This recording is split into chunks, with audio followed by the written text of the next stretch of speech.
Telugu Desam party office అట కాల్చే కార్యక్రమం అట జరిగింది అని చెప్పి ఏకంగా చంద్రబాబు నాయుడు గారు అనే వ్యక్తి మరో ఫాల్స్ కేసు మరో కట్టుకతల్లేడు.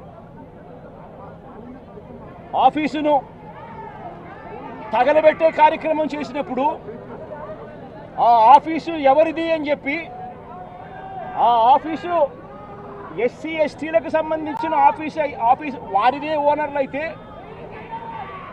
అప్పుడు ఇది నాన్ బెయిలబుల్ సెక్షన్స్ కిందికి వస్తుంది, ఎస్సీ ఎస్టీ కేసు పెట్టచ్చు అనే ఉద్దేశంతో ఏకంగా తెలుగుదేశం పార్టీ ఆఫీసు ఎస్సీ ఎస్టీలదని చెప్పి ఇంకో దొంగ కేసు, ఎస్టీ ఎస్టీలదే అని చెప్పి ఇంకొక దొంగ వాంగ్మూలాన్ని కూడా ఇచ్చేశారు ఇదే పెద్ద మనిషి చంద్రబాబు నాయుడు గారు. వాస్తవం ఏమిటంటే తెలుగుదేశం పార్టీ కాలబడింది లేదు.